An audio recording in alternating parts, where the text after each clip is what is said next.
Budget جو ہوتا ہے وہ ایک گورکھ دھندا ہوتا ہے، الفاظ کا ہیر پھیر ہوتا ہے۔ نام دیا گیا ہے کہ دوست بجٹ، لیکن میری اسٹڈی کرنے کے بعد کہیں سے بھی یہ نظر نہیں آتا کہ یہ دوست عوام مفاد بجٹ ہے۔ وفاقی حکومت کی مجبوریوں پہ ترس بھی آتا ہے اور ساتھ میں جو ان کی پرائورٹیز ہیں اس پہ ہنسی بھی آتی ہے۔ یورپین کنٹریز کسی بھی ترقی یافتہ ملک کو دیکھیں نا، وہ مہنگائی کے ڈیٹے کو اٹھا کے جتنی پرسنٹ مہنگائی ہوگی اتنے پرسنٹ وہ اس تنخواہ کو وہ بڑھائیں گے۔ تو یہ جو تنخواہ بڑھائی گئی ہے یہ اونٹ کے منہ میں زیرے کے برابر ہے۔ بجٹ جو ہوتا ہے وہ ایک گورکھ دھندا ہوتا ہے، الفاظ کا ہیر پھیر ہوتا ہے۔ وفاقی بجٹ جیسے پیش ہوا ہے ایسے صوبائی بجٹ آج پیش ہونے جا رہا ہے۔ خان صاحب نے جیل سے بیٹھ کے ہی یہ کہا تھا کہ جب تک میں اپروول نہ دوں آپ بجٹ پیش نہ کریں، لیکن صوبائی گورنمنٹ بجٹ پیش کرنے جا رہی ہے تو اس میں ہم دیکھیں گے کہ کیا پوزیشن بنتی ہے اور عوام دوست ہوتا ہے یا نہیں ہوتا۔ اس میں ٹیکسیشن کا مسئلہ ہے سب سے بڑا۔ اگر ٹیکسیشن کے لحاظ سے یہ ٹیکس فری بجٹ دیتے ہیں اور خاص کر جو اگر پراپرٹی پہ جس طریقے سے ٹیکس ہے وفاق کی طرف سے بھی ہے، وفاق نے کچھ کم کرنے کی تجاویز دی ہیں، اگر صوبائی گورنمنٹ بھی اس چیز کو مد نظر رکھ کے اور کچھ اس چیزوں کو کم کرتی ہے تو یعنی کہ ٹیکس کو کم کرتی ہے پراپرٹی پہ، تو شاید ہو سکتا ہے کہ ایک پہیہ ہے، سرکل ہے کنسٹرکشن کا اور پرچیزنگ کا، یہ چل پڑے۔ یہ ابھی تجاویز ہیں اور اوور آل جو اگر ہم نے جو چیز دیکھنی ہوتی ہے نا کہ اس بجٹ سے عوام کو، نچلے طبقے کو، نیچے تک عوام کو کیا فائدہ ہوا ہے، تو وہ اس میں کوئی ایسی چیز نظر نہیں آ رہی کہ ان تجاویز میں عام آدمی کو کوئی فائدہ ہوا۔ عام آدمی کو فائدہ وہ ہوتا ہے بجٹ میں جب آپ دیکھیں کہ آپ کی بجلی کی پرائسز کم ہو، آپ کی تیل کی پرائسز کم ہو۔ اوور آل انفلوئنس اتنا زیادہ ہے اس وقت ملک میں کہ لوگوں کی قوت خرید نہ ہونے کی وجہ سے آپ کا غلہ، گندم، یہ چیزیں بہت بک نہیں رہی، اتنی سستی ہو چکی ہیں۔ سبزی کی حالت دیکھیں وہ بھی بہت حد تک اس کے ریٹ کم ہو گئے ہیں، اس لیے کہ مارکیٹ میں خریدار نہیں ہے۔ سب سے بڑی بات جو ایک ڈسکریمنیشن ہوئی ہے اس میں کہ بجٹ سے پہلے جو ہمارے اسمبلی کے نمائندے تھے ان کی تنخواہ 500% میں اس لیے کہہ رہا ہوں کہ 2 لاکھ سے وہ 13 لاکھ ہو گئی ہے۔ تو 2 لاکھ میں سے اگر وہ 4 لاکھ ہو جائے تو وہ 100%، اور اسی طرح اگر وہ 12 لاکھ سے بھی اوپر ہو گئی ہے تو وہ 500% سے اوپر ہو گئی ہے۔ اور غریب جو تھا جس کی تنخواہ ہے جو 16 اسکیل سے نیچے ہے 10، اس کو صرف 7% تنخواہ کا اضافہ دیا گیا ہے۔ اب تنخواہ کا اضافہ ہمیشہ اگر آپ یورپین کنٹریز کسی بھی ترقی یافتہ ملک کو دیکھیں نا، وہ مہنگائی کے ڈیٹے کو اٹھا کے جتنی پرسنٹ مہنگائی ہوگی اتنے پرسنٹ وہ اس تنخواہ کو وہ بڑھائیں گے۔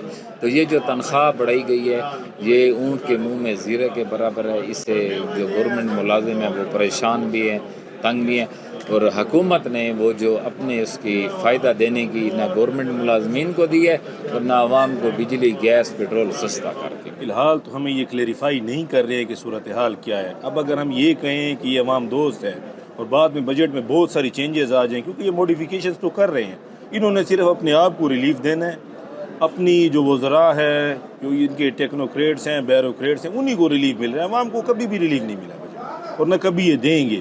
مجھے نہیں لگتا کہ یہ عوام کو ریلیف دے سکتے ہیں، لیکن پھر بھی ہوپ فلی چونکہ کولیکٹیولی ہماری جو گورنمنٹ ہے وہ پیپلز پارٹی، نون لیگ اور سب کے ساتھ مطلب یہ ساری وہ ہیں، تو ہو سکتا ہے کہ پیپلز پارٹی کی بنیاد پہ، یا ہو سکتا ہے کہ عوامی دوست بجٹ ہو، بٹ یہ پریزمپشن ہو سکتی ہے۔ بٹ جب بھی بجٹ آیا ہے ہمیشہ عوام یہ وہ تصور کرتی ہے کہ جی بجٹ عوام کے حق میں ہوگا، لیکن کبھی ایسا ہوا نہیں ہے، اور مجھے بھی نہیں لگتا کہ عوام دوست بجٹ۔ حالیہ جو بجٹ ہے اس میں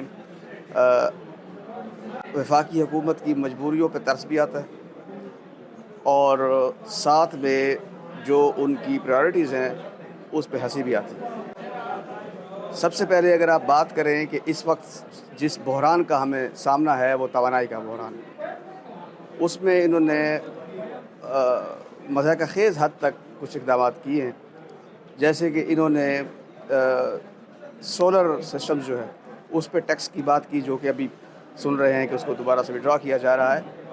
وڈرا بھلے کر دیا جائے لیکن اس سوچ کا کیا کریں گے کہ جس سوچ کے تحت یہ اقدام اٹھایا گیا۔ پھر جو پاور سیکٹر ہے اس کے لیے ایک خطیر رقم رکھی گئی ہے، اس کے سد باب کے لیے کیا کیا جا رہا ہے وہ ہمیں دیکھنے کو نہیں ملتا۔ میں بار بار کہہ چکا ہوں کہ واپڈا اور حکومت یہ چوری کا سارا ملبہ جو ہے وہ عوام پہ ڈال دیتی ہے. اس میں کوئی شک نہیں کہ چوری ہے. کیا اس چوری کے جرم کی پاداش میں کبھی کسی متعلقہ افسر یا اہلکار کو بھی مورد الزام ٹھہرایا گیا ہے؟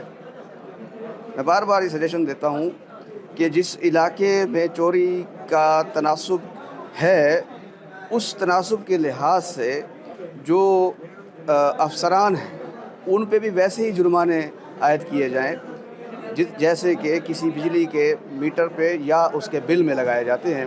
تو میں دیکھتا ہوں کہ علاقے میں چوری کیسے ہوتی. تو بجٹ کی بات ہے, ایسے اقدامات اٹھانے چاہیے کہ جس سے عام آدمی کو لگے کہ اس کے لیے کچھ کیا جا رہا ہے.